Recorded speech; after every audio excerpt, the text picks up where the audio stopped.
Et sur Sud Radio, on parle vrai, mais on a aussi des goûts de luxe. Alors quand on veut parler de la table, on en parle avec des grands chefs. On est avec Cédric Perret, bonjour à vous. Oui, bonjour. Vous êtes chef du Clair de la Plume et vous êtes le bienvenu sur Sud Radio. Avec vous, on va parler de dessert, mais alors pas n'importe quel dessert. La truffe en dessert. Tiens, quelle drôle d'idée la truffe en dessert. Drôle d'idée, oui, non, puisque nous sommes dans une région de la truffe, on va dire même la capitale pour nous de la truffe qui est Grignan. Exactement. Donc c'est tout à fait naturel de travailler la truffe et puis pour nous c'est normal de proposer quelque chose d'un peu différent. Exactement, c'est ce que je voulais dire par drôle d'idée, c'est quelle belle idée en quelque sorte. Alors exactement. À quoi ressemble justement la truffe en dessert? Comment on la cuisine? À quoi on l'accompagne? Alors la truffe déjà, l'accompagner... il faut garder à l'idée que c'est un produit déjà qui est très parfumé, très simple. Donc principalement je la travaille mais vraiment simplement, on va pas lui rajouter beaucoup d'artifices.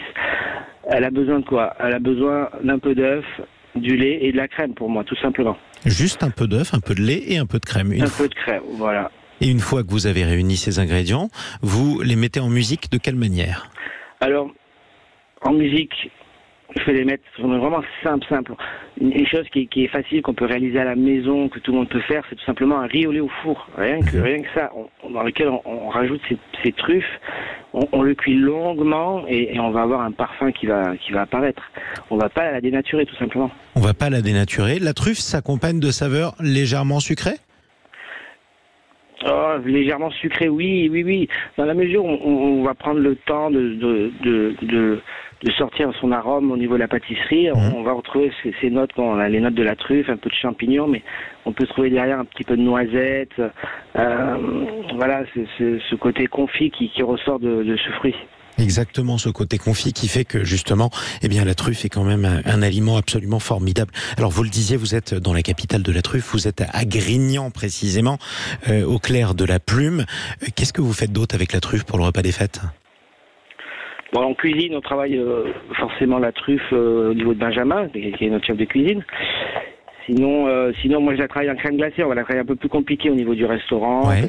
parce que voilà, on a une technique, on a un savoir-faire, et puis ça fait partie un petit peu notre objectif de développer un produit au maximum de nos connaissances. C'est votre mission et en même temps l'ADN du Clair de la Plume. Tiens, une crème glacée de truffe en tout cas.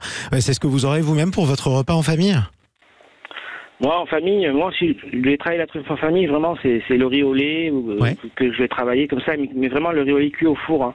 Imaginez comme un petit plat à crème brûlée dans lequel on a mis ce riz au lait avec du lait, de la crème, un petit peu de beurre, du jaune d'œuf et on va le cuire longtemps, on va le cuire quasiment 2 heures, mais tout doucement.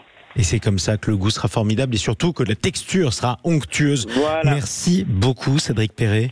Le Clair de la Plume, à Grignan, dans la capitale de la truffe française. Quel terroir, béni des dieux. Merci. On en reparlera demain, évidemment, à 10h dans Ferniaud fait le marché, avec Vincent Ferniaud, l'émission de tous les gourmands sur Sud Radio.